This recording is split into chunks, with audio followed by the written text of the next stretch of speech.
शान्तं शाश्वतं प्रमेयं निर्वाणशान्तिप्रदं ब्रह्मा शम्भुफणीन्द्रसेव्यमनिशं वेदान्तवेद्यं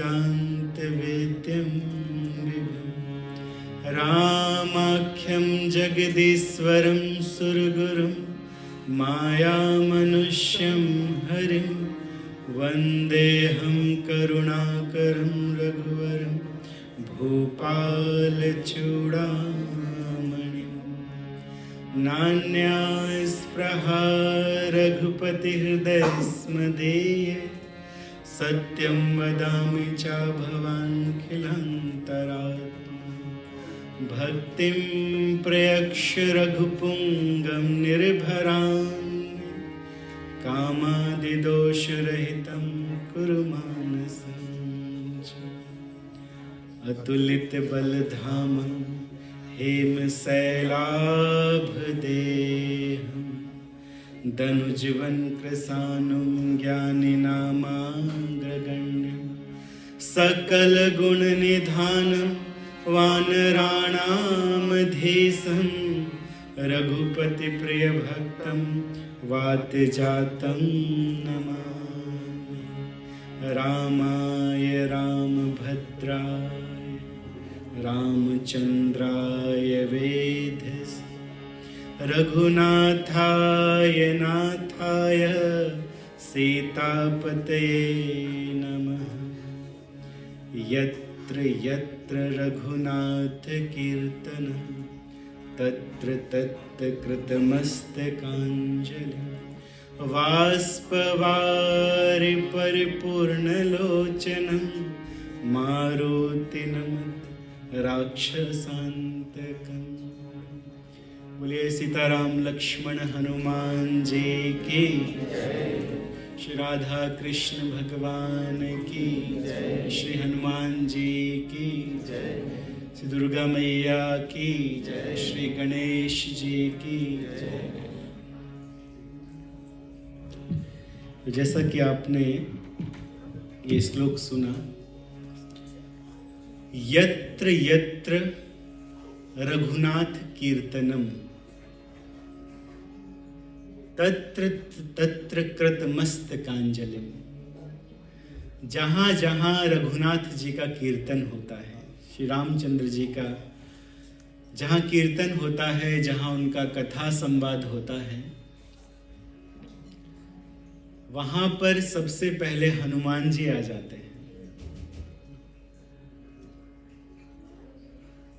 तुलसीदास जी ने भी कैसे पहचाना था? सबसे पहले कौन आए थे? हनुमान जी। तो यत्र यत्र रघुनाथ कीर्तनम तत्र तत्र कृतमस्तकांजलिम। किस भाव से आते हैं ये भी बहुत आवश्यक है।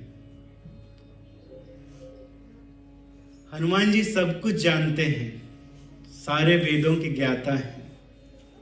सारे वेदों को जानने के बाद भी उन्होंने सूर्य नारायण जी से विद्या प्राप्त की है।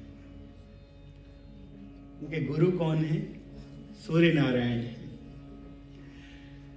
तो इतने ज्ञाता होने के बाद भी जहां कहीं भी भगवान का कीर्तन होता है, यह आवश्यक नहीं है कि कोई वेद का कोई प्रकांड विद्वान किसी प्रवचन को कर रहा है, यह आवश्यक नहीं है। जहां भी कीर्तन होता है, इस श्लोक में यह नहीं कहा गया है कि जब वेद पाठी प्रकांड विद्वान कीर्तन करे, प्रवचन करे, तब हनुमान जी आते हैं, ऐसा नहीं कहा गया। यत्र यत्र रघुनाथ कीर्तनम, जहां जहां उनका कीर्तन होता है, भले अयोध्या में हो और चाहे ब्रिगडेल में हो, कहीं भी उनका कीर्तन हो, कहीं भी उनकी कथा हो, कृतमस्तकांजलिम, अपनी अंजलि को जोड़कर और अपने सिर को झुकाकर भगवान की कथा सुनने कौन पहुंच जाते हैं? हनुमान जी पहुंच जाते हैं। और भक्ति हृदय में इतनी है कि उनके नेत्र हमेशा वाष्पवारि परिपूर्ण लोचनम, भगवान के प्रेम भरे आंसुओं से उनकी आंखें हमेशा गीली रहती हैं।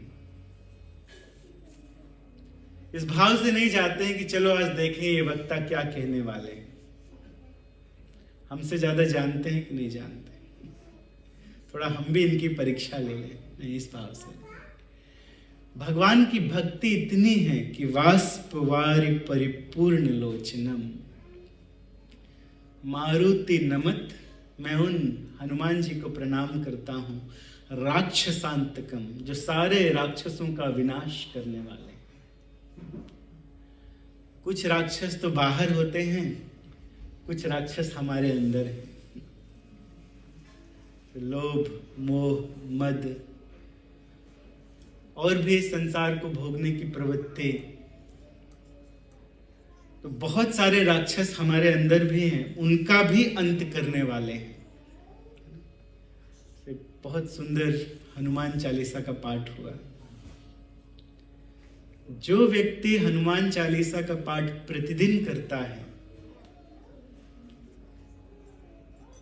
और पूरी श्रद्धा के साथ, भाव के साथ, ये नहीं कि पढ़ लिया और पता नहीं कि इसका अर्थ क्या है, अर्थ जानते हुए जो करता है,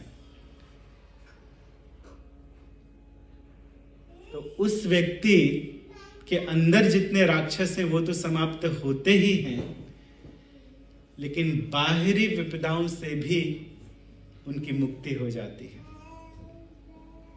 जो शतबार छोटे बंदे महासुख होए। बंदे क्या है?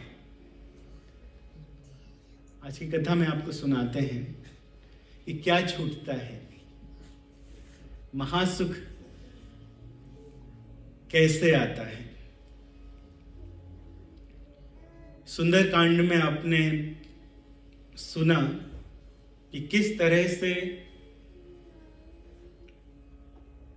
हनुमान जी लंका गए 100 योजन समुद्र को पार करके। योजन कितना होता है जानते हैं? कौन जानता है कि योजन कितना होता है? एक योजन में 4 कोस 8 माइल होते हैं। तो कितना लंबा समुद्र लांघा? 800 माइल लंबा, 100 योजन का समुद्र लांघ के गए। कोई संसार का व्यक्ति तो कोई लांघ नहीं सकता है, और बड़े बड़े देवता भी नहीं लांघ सकते हैं, लेकिन हनुमान जी केवल श्री रामचंद्र जी का नाम लेकर समुद्र लांघ गए। तो पहली शिक्षा उन्होंने ये दी कि जो भगवान का नाम लेता है वो इस संसार सागर से तुरंत पार जा सकता है। भगवान का नाम लेने वाला, केवल राम राम कहना है और इस संसार से पार जा सकते हैं, केवल नाम लेकर। ये बड़ी सरल विधि है इस कलयुग में। कली काले नाम रूपी भगवत अवतार, कृष्ण अवतार, राम अवतार, कलिकाल में नाम के रूप में उनका अवतार हुआ है। भगवान भी जानते हैं कि कलयुगी मनुष्य बड़े आलसी हैं, इनसे तपस्या हो नहीं पाएगी, और तपस्या करने के लिए लंबा समय भी नहीं है। हिरण्यकश्यपु हिरण्याक्ष ने 60,000 साल तपस्या की। यहाँ तो 80 साल जीने के लिए बड़ा प्रयत्न करना पड़ता है ना? बहुत प्रयत्न करके 80 साल जी जाएं तो लगता है कि बस जी ली, हमने हमारी लाइफ जी ली, ऐसा लगता है। क्या तपस्या करेंगे बताइए? जो जितने वर्ष का हो गया है, पीछे का जीवन सोच लीजिए कैसे बीत गया। लगता है चुटकी बजाते बीत गया, पता नहीं चलता कैसे 40 साल के हो गए, 50 साल के हो गए, 60 साल के हो गए। तो 80 साल बहुत कम है तपस्या करने के लिए। मेडिटेशन कर लें तो जैसे ही आंखें बंद करते हैं क्या याद आता है? घर में शक्कर खत्म हो गई,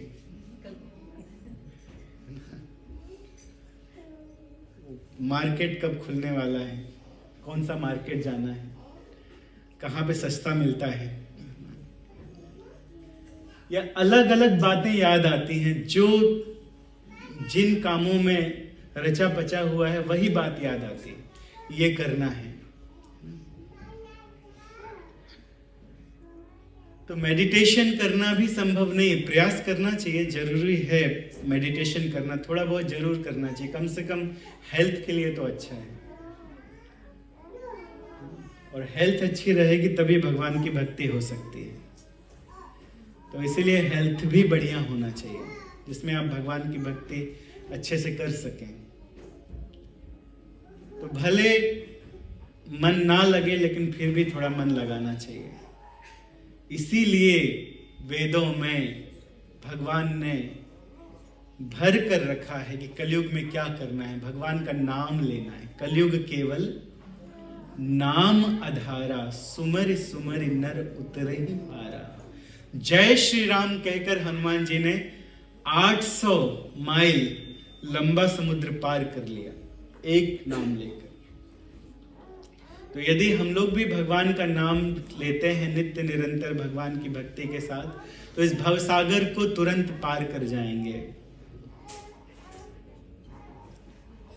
आप लोग जानते हैं कि समुद्र पार करने के पहले हनुमान जी अपनी शक्ति भूल गए थे, ऋषि श्राप से अपनी शक्ति भूल गए थे। सभी लोग सोच रहे थे, किसी ने कहा कि मैं इतना पार जा सकता हूँ, 10 योजन जा सकता हूँ, किसी ने कहा 20 योजन जा सकता हूँ, किसी ने कहा 30 योजन, किसी ने कहा 85 योजन तक बोल दिया, 85 योजन 87 योजन तक जा सकता हूँ। फिर अंगद जी के पास बड़ी शक्ति थी, क्योंकि ये बाली पुत्र हैं, बहुत शक्ति थी। तो अंगद जी ने कहा मैं चला तो जाऊंगा लेकिन वापस आ पाऊंगा कि नहीं, इसकी कोई गारंटी नहीं है। ये क्यों ऐसी बात कही थी अंगद जी ने, इसके पीछे कारण क्या है? चला तो जाऊंगा लेकिन वापस आ पाऊंगा कि नहीं, ये बता नहीं सकता। रावण पुत्र अक्षय कुमार और अंगद ये एक ही स्कूल में पढ़ते थे, और एक बार अंगद जी ने अक्षय कुमार की बहुत धुलाई कर दी थी स्कूल में। तो गुरु ने ऐसे ही कह दिया कि जिस दिन तुम्हें ये घूंसा मारेगा अक्षय कुमार, तुम मर जाओगे। तो उस दिन से झगड़ा नहीं करते थे अक्षय कुमार के साथ।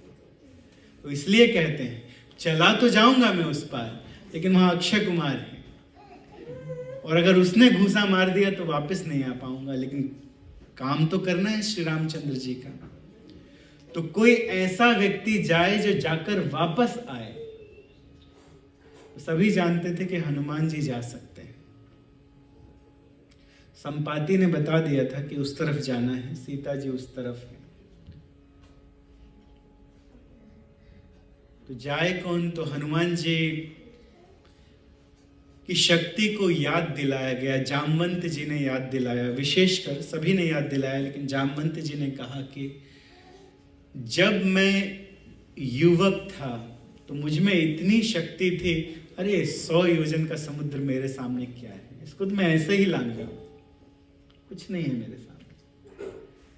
जब भगवान त्रिविक्रम ने, त्रिविक्रम कौन है जानते हैं ना आप लोग? कौन है त्रिविक्रम? त्रिविक्रम बताइए, जिन्होंने 2 पैर में ही पूरा जग नाप लिया, तीसरा पैर रखने के लिए कोई जगह नहीं थी। कौन थे वो? वामन देव जी। उनको त्रिविक्रम उनका एक नाम है। ऐसा अद्भुत कर्म उन्होंने किया था।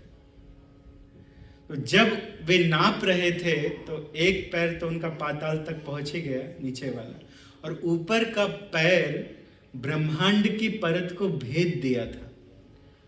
वहीं से गंगा जी आई। तो ब्रह्मांड के बाहर का जो पवित्र जल है ना, वही भगवान के चरण कमल को धोते हुए स्वर्गलोक होते हुए धीरे धीरे बाद में सगर महाराज के पुत्र हुए, और भी लोग हुए, फिर भागीरथी के द्वारा इस पृथ्वी तक पहुंचा।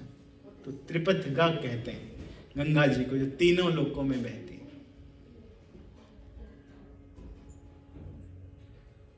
जब त्रिविक्रम ने, वामन देव जी ने अपना पैर बढ़ाया था, उस समय 7 बार परिक्रमा कर ली थी केवल 2 घड़ी में, जामवंत जी ने। केवल 2 घड़ी में 7 बार भगवान की परिक्रमा कर ली थी। तो 100 योजन का समुद्र उनके लिए क्या था? कुछ नहीं था।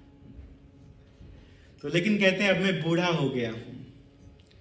एक राक्षस ने उनके पैर में एक पर्वत, बहुत बड़ा 100 योजन पर्वत उठाकर और मार दिया था उनके पैर में।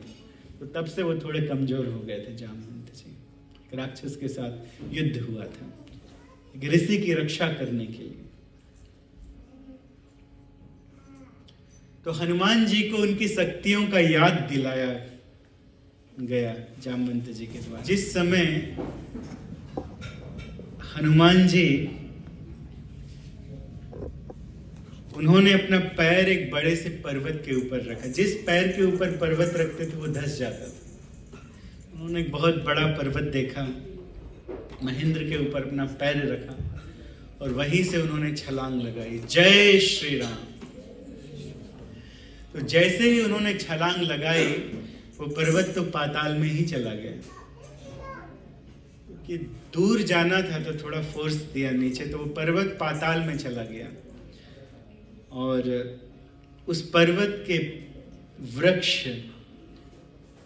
उस पर्वत के बड़े बड़े पत्थर और कुछ पर्वत के प्राणी भी उनके पीछे पीछे चले।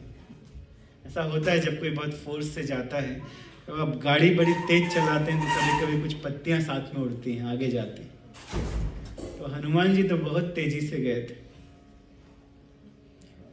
सूर्य कितनी तेजी से घूम रहा है ना? सूर्य कितनी तेजी से घूम रहा है, जानते हैं ना? सूर्य इस पृथ्वी की परिक्रमा करता है, हर 24 घंटे में सामने आ जाता है हमारे।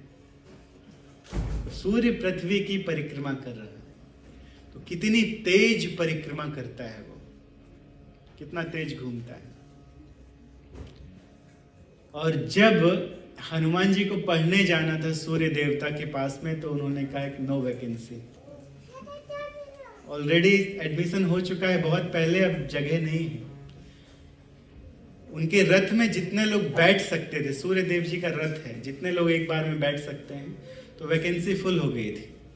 तो उन्हें कोई बात नहीं है, मैं साथ में उड़ूंगा आपके और मैं उड़ के सुनूंगा आपसे।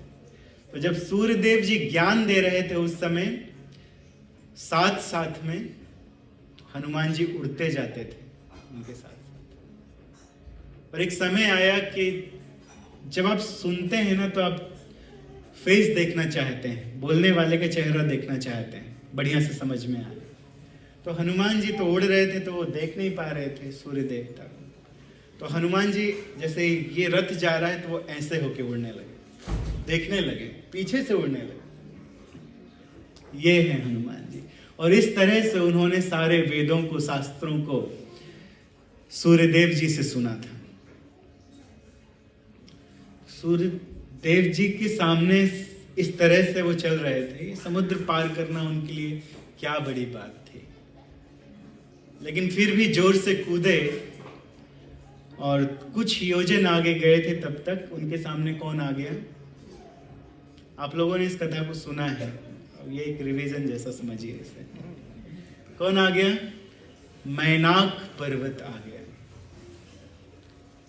मैनाक पर्वत के ऊपर, वास्तव में मैनाक पर्वत सोने चांदी मणियों का पर्वत, उसमें कोई वृक्ष इत्यादि नहीं थे। और जब ऊपर आया तो ऐसा प्रतीत होता था कि समुद्र ने अभी अभी इसे वॉश किया है, बढ़िया से धोया है, ऊपर आ गया। तो समुद्र के नीचे तल में रहता है, वो ऊपर आ गया था। और उसके ऊपर जो उस पर्वत के पर्सोनिफाइड देवता थे वो खड़े हुए थे, और खड़े होकर हनुमान जी से प्रार्थना करते हैं कि थोड़ी देर विश्राम कर लीजिए। ये बताना चाहते हैं कि सगर महाराज के पुत्रों ने सबका उत्थान किया है, इसलिए सागर की प्रार्थना है कि आप थोड़ी देर विश्राम करें। आप उन्हीं रामचंद्र जी का कार्य संवारने जा रहे हैं, कार्य बनाने जा रहे हैं, जिनके वंश में कभी सगर महाराज आए थे, और उनके ही नाम से सागर कहा जाता है। या उन्होंने कहा कि मैं स्वयं भी, मैनाक पर्वत कहता है, मैं स्वयं भी, एक बार इंद्र अपने वज्र से जितने भी पर्वत हैं उनके पंख काट रहे थे। पहले पर्वतों के भी पंख होते थे।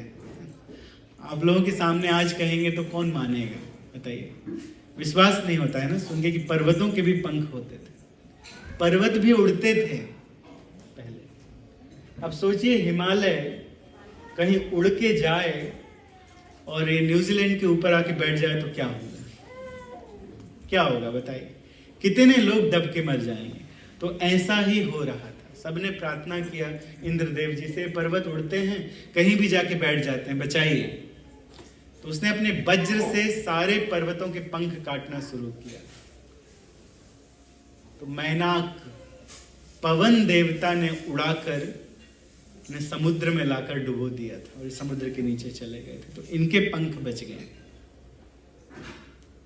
बाकी सबके पंख कट गए थे। स्वयं मेरे ऊपर आपके पिता ने उपकार किया है, पवन देवता ने उपकार किया है। ऐसे तो केसरी नंदन कहा जाता है, केसरी उनके पिता हैं। केसरी एक बहुत शक्तिशाली वानर थे जिन्होंने कुछ ऋषियों की सहायता की थी, उनकी रक्षा की थी पागल मदमत्त हाथी से। उन्हें वरदान मांगने के लिए कहा तो उन्होंने कहा कि पवन की तरह चलने वाला, उड़ने वाला, शक्ति रखने वाला पवन देवता की तरह मुझे पुत्र दीजिए। तथास्तु कह दिया था। इसलिए पवन देवता को आना पड़ा उनकी माता अंजनी के पास में और आकर उनका स्पर्श करना पड़ा, लेकिन किसी रूप में नहीं, वायु के रूप में। तो वायु तो सबका स्पर्श कर ही रही है। तो पिता केसरी ही है, लेकिन कभी कभी पवन पुत्र भी कहा जाता है क्योंकि पवन देव जी के आशीर्वाद से इनका जन्म हुआ था, इसलिए पवन पुत्र भी कहा जाता है हनुमान जी को। तो पवन देव की बड़ी कृपा थी, तो हमारे ऊपर भी उन्होंने उपकार किया था। तो हमारा एक कर्तव्य बनता है कि हम आपकी सेवा करें। थोड़ा विश्राम कीजिए, इसके बाद आगे जाना। तो राम काज कीन्हे बिना मोहि कहाँ विश्राम, हमें कहाँ विश्राम है। भक्त का क्या कर्तव्य है? भक्त का कर्तव्य है कि भगवान की सेवा करे। हनुमान जी केवल राम जी की सेवा करना चाहते हैं और कुछ नहीं। हमारे राम जी कैसे प्रसन्न होंगे, केवल ये चाहते हैं। समय बहुत कम है, इसलिए इन सारी बातों को बढ़िया से समझा नहीं सकते हैं आपको, नहीं तो कई कथाएं याद आ जाती हैं बीच बीच में। तो लेकिन फिर मूल कथा रुक जाएगी, इसलिए हम मूल कथा को आपको आगे सुनाते हैं। तो उन्होंने केवल स्पर्श किया। हनुमान जी ऐसे उड़ रहे थे, अपने वेग को बढ़ाने के लिए हाथों को आगे किया था और तेजी से उड़ रहे थे। तो वेग को कम करके उन्होंने स्पर्श कर लिया पर्वत का।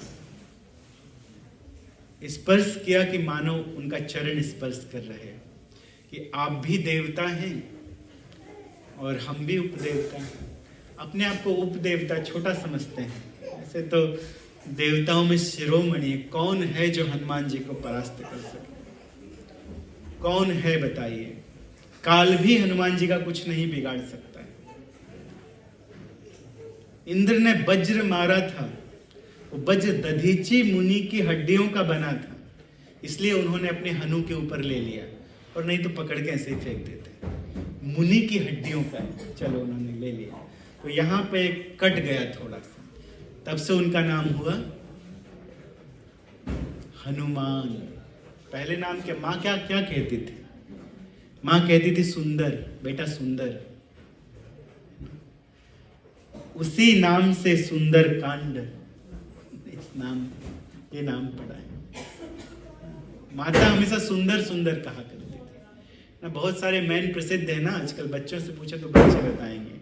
स्पाइडरमैन, और कौन से मैन प्रसिद्ध हैं?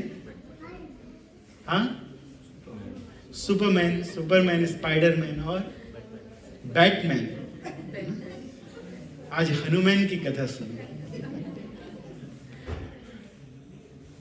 इनके जैसा पावर और किसी में नहीं है, हनुमान जी जैसा पावर। और किसी में नहीं।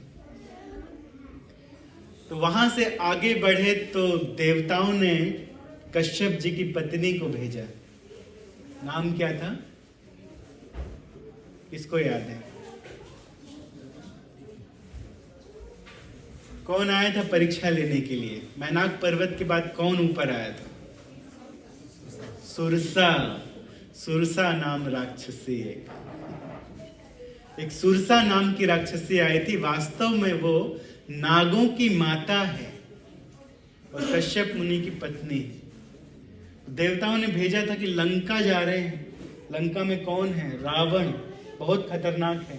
वहां से राम जी का काम बना के आ पाएंगे कि नहीं? चलो परीक्षा तो ले लो इनकी। तो सुरसा नाम की राक्षसी आई थी और उसने कहा कि मुझसे बच के कहाँ जाता है, बहुत दिनों के बाद मुझे इतना अच्छा आहार मिला। हनुमान जी ने बहुत बड़ा रूप बना के रखा था छलांग लगाने के लिए। तो हनुमान जी ने पहले कहा कि मुझे अपने प्राणों से कोई मोह नहीं, मुझे खा लेना।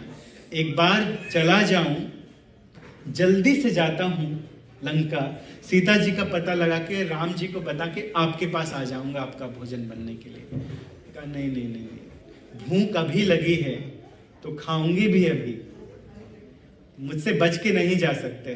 तो पहचान गए थे वो, तो उन्होंने कहा ठीक है माता खाओ फिर। तो 1 योजन की वो राक्षसी थी, 8 माइल की राक्षसी। हनुमान जी 2 योजन के हो गए। वो 4 योजन का उसने मुंह फैलाया तो हनुमान जी 8 योजन के हो गए। उसने 16 योजन का मुंह फैलाया तो हनुमान जी 32 योजन के हो गए। उसके बाद वो 100 योजन की लंबी हो गई वो राक्षसी। तब हनुमान जी तुरंत छोटा सा रूप बनाए, उसके अंदर गए मुंह में और स्पर्श करके बाहर आ गए। स्पर्श भी नहीं, बाहर आ गए कि लो तुमने कहा था कि तुम्हारे मुंह के अंदर जाना है, तो मैं जाकर वापस आ गया, तुमने जैसा कहा था, अब जाने दो। तो वो प्रसन्न हुई, वो अपने रूप में आई, सुंदर रूप में आकर उसने कहा कि निश्चित रूप से आप श्री रामचंद्र जी का कार्य करके आप सारे देवताओं को प्रसन्न करेंगे, श्री रामचंद्र जी को प्रसन्न करेंगे। तो वह चली गई, सारे देवता प्रसन्न हो गए, ऊपर से फूलों की वर्षा किए। थोड़ी आगे गए थे तब तक कौन आ गई? एक और राक्षसी आ गई। उसका नाम क्या था? सिंहिका। नाम क्या था? पहले मैनाक पर्वत, फिर कौन आया? सुरसा। इसके बाद कौन आया? और इसके बाद कौन मिलेगी? लंकिनी। सिंहिका जो थी उसके पास एक शक्ति थी कि वो परछाई को पकड़ लेती थी। ऊपर से यदि कोई पक्षी बड़ा सा उड़ रहा है, नीचे परछाई को पकड़ के खींच लेती थी और परछाई को मुंह में डालती थी तो वो आके मुंह में चले जाते। तो हनुमान जी ऊपर से जा रहे थे, नीचे हनुमान जी की परछाई को पकड़ लिया और मुंह में डालने लगे। तो हनुमान जी को समझने का मौका भी नहीं मिला कि किसने मुझे पकड़ा है, कैसे मेरी शक्ति खत्म हो गई है। उसको ये वरदान था कि जो उसे पकड़ेगा उसकी शक्ति भी समाप्त हो जाएगी। मुंह में डाल दिया, सीधे निगलने लगी। तो हनुमान जी जब उसके गले में गए तो हनुमान जी ने फिर से अपने शरीर को बढ़ाया और चोक कर लिया उसके गले को और मुक्का मारा और सिर फाड़ के वापस। राक्षस तो थी, वो देवताओं को परेशान करके रखा था इस राक्षसी ने। देवता भी डरते थे इससे, कांपते थे। कोई देवता जा नहीं सकता था समुद्र के ऊपर से लंकेश के पास में, लंकापुरी में, तो पकड़ लेती थी। तो पक्षी तो क्या, देवता भी डरते थे। हनुमान जी तो थोड़ी देर में पहुंच गए लंका। लंका पहुंचने के बाद सबसे पहले हनुमान जी कहाँ गए? एक सुबेल नाम का पर्वत था, वहां पर गए। और वहां भी एक राक्षस रहता था, वहां भी एक राक्षस निवास करता था। वो बहुत शक्तिशाली था, उससे बच के कोई जा नहीं सकता था। लंका में कोई नहीं जा सकता था, यहां तक कि लंका के राक्षस नहीं आते थे उस पर्वत में। यदि हम वहां चले गए, कोई राक्षस नहीं रहता था। कौन रहता था वहां, जानते हैं? कौन रहता था सुबेल पर्वत में? किसी किसी को पता है? सुवेल पर्वत में स्वयं काल रहते थे।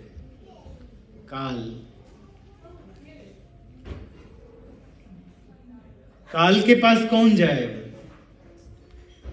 किसने बंदी बना के रखा था? रावण ने, और सुवेल पर्वत में छोड़ दिया था। तो वहां कोई राक्षस था नहीं, और अभी रात्रि भी नहीं हुई थी। तो हनुमान जी ने सोचा रात्रि में अंदर जाऊंगा, पहले थोड़ा देख लेता हूं कि किस तरह से लंका में कौन कौन है, किस तरह से सुरक्षा करता है रावण। राम जी सेना लेके आएंगे तो कहाँ रखेंगे? राम जी का पड़ाव कहाँ होगा? राम जी का शिविर कहाँ लगाएंगे? सुरक्षित जगह में थोड़ा देख लेते हैं। तो सुबेल पर्वत के आसपास कोई नहीं था, तो वहीं गए और जाके देखने लगे तो काल वहां पर थे।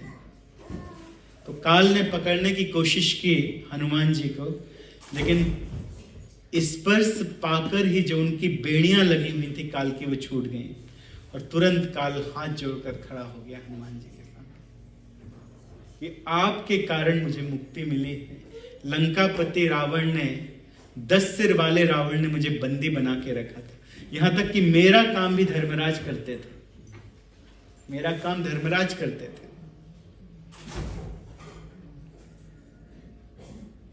मुक्त कर दिया उनको, काल को मुक्त कर दिया। काल अपने लोक में चले गए, संयमनीपुरी में चले गए। इसके बाद आगे जाने लगे थोड़ा देखने के लिए, तब तक में आवाज आई, मुझे भी मुक्त कर दो, जो 7 बार पाठ कर सोई, छूटे ही बंदे महासुख होए। छूटे ही बंदे, एक का बंधन छूटा। अंदर से आवाज आने लगी गुफा से, भैया मुझे भी मुक्त कर दो, मुझे भी मुक्त कर दो। कौन हो? मुझे भी मुक्त कर दो, मुझे भी मुक्त कर दो। हनुमान जी अंदर गए तो जानते हैं क्या देखा? गुफा के अंदर शनि देव जी उल्टे लटके थे। सबके जीवन में अगर 100 साल का जीवन है तो शनि की दशा 3 बार आती है। हर 30 साल में एक बार शनि की दशा आती है, 7.5 आती है, और 2.5 साल में बड़ा कष्ट देता है। कहते हैं जाते जाते कुछ अच्छा दे के जाता है, जाते जाते 2.5 साल में कुछ अच्छा दे के जाता है, लेकिन 2.5 साल बड़े भयंकर होते हैं। सब कुछ छूट जाता है, सब कुछ चला जाता है। तो जिस समय शनिदेव जी अनुकूल थे रावण के ग्रह, शनिदेव जी कहते हैं रावण ज्योतिष शास्त्र को भी बहुत अच्छे से जानता, पंडित था। हम ये नहीं कहेंगे कि विद्वान था, लेकिन पंडित था। पंडित यदि विद्वान होता तो सीता जी को कभी लेकर नहीं आता, विद्वान तो नहीं था, इसलिए सीता जी को, लक्ष्मी को ही चुरा कर ले गए। सारे देवताओं की पत्नियों का अपहरण तो किया था, जितने देवता हैं सबकी पत्नी को ले गया था और अपनी स्त्री बना दिया था जबरदस्ती। यहां तक कि जो रिश्ते में पुत्र वधू लगती थी उनके साथ भी उसने व्याभिचार किया था, उनका भी रेप किया था रावण ने। क्या ये विद्वान था? कोई कहेगा विद्वान? विद्वान नहीं था, पंडित था, जानता था सारे वेदों को बढ़िया से, आचरण नहीं करता। विद्वान वो है जो आचरण करता है, कम जाने लेकिन जो आचरण करे उसको विद्वान कहेंगे। लेकिन जो ज्यादा जान के भी आचरण नहीं करेगा तो वो कैसा विद्वान?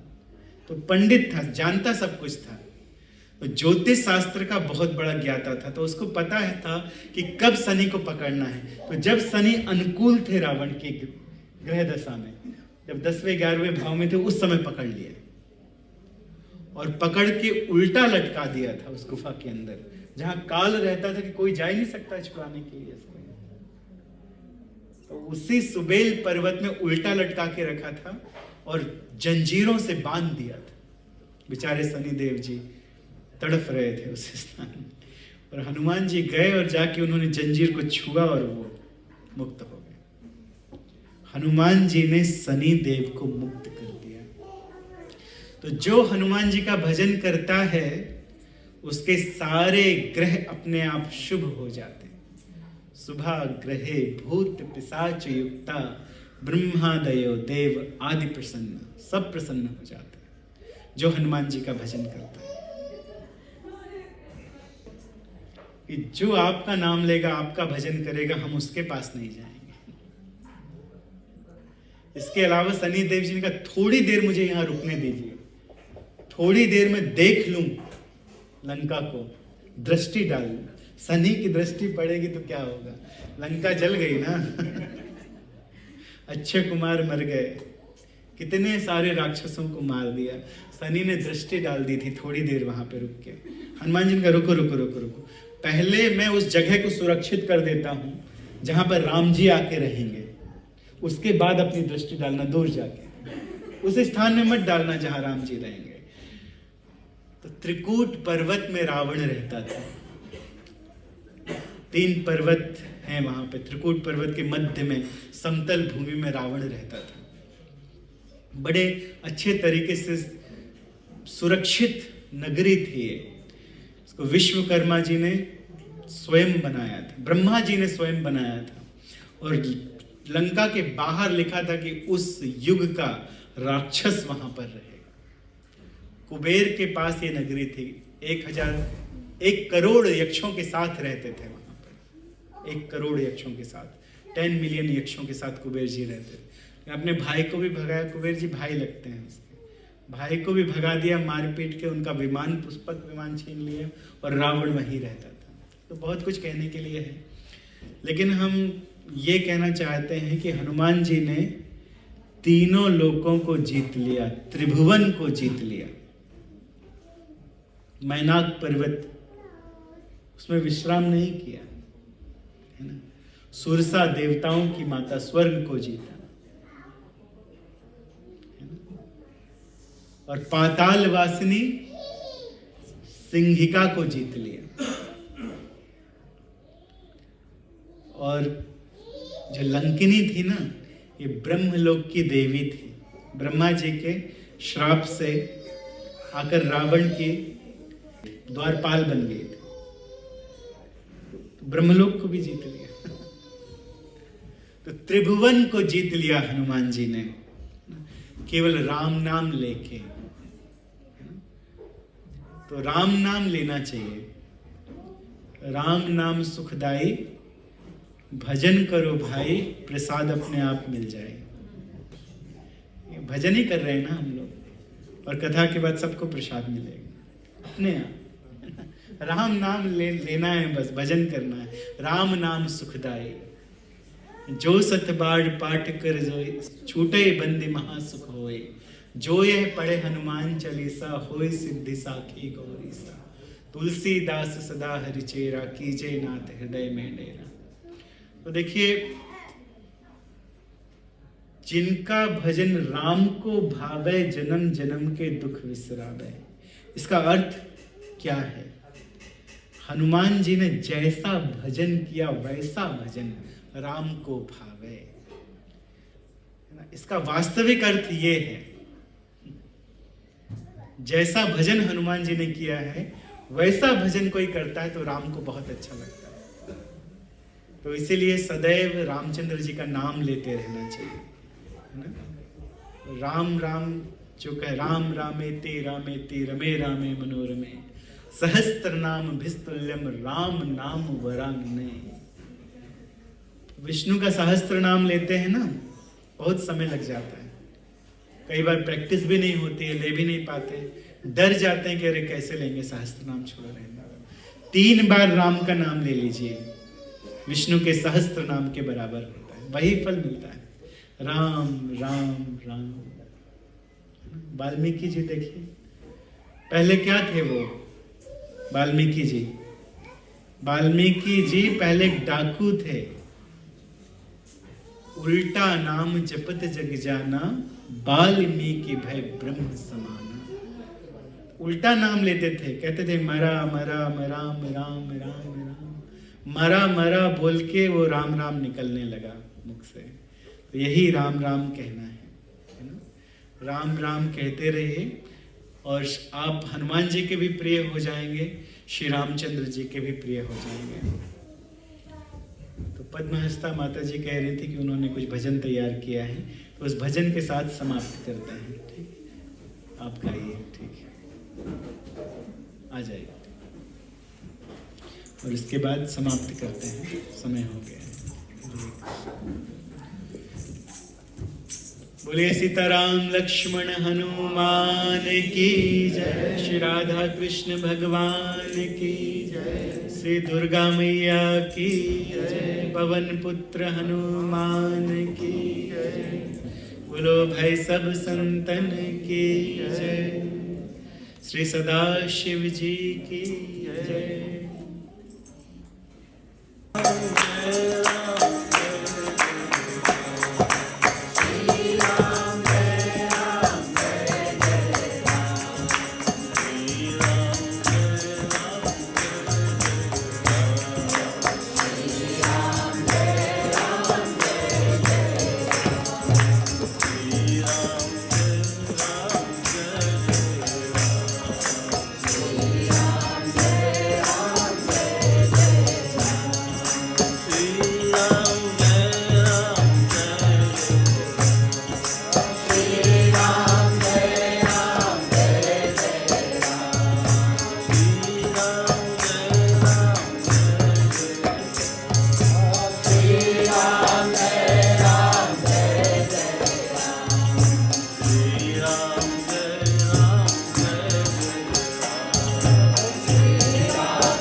आरती होगी, तो सभी से निवेदन है कि खड़े हो जाइए और खड़े होकर भगवान की आरती। सब लोग आगे आइए, भगवान की आरती में आरंभ करेंगे।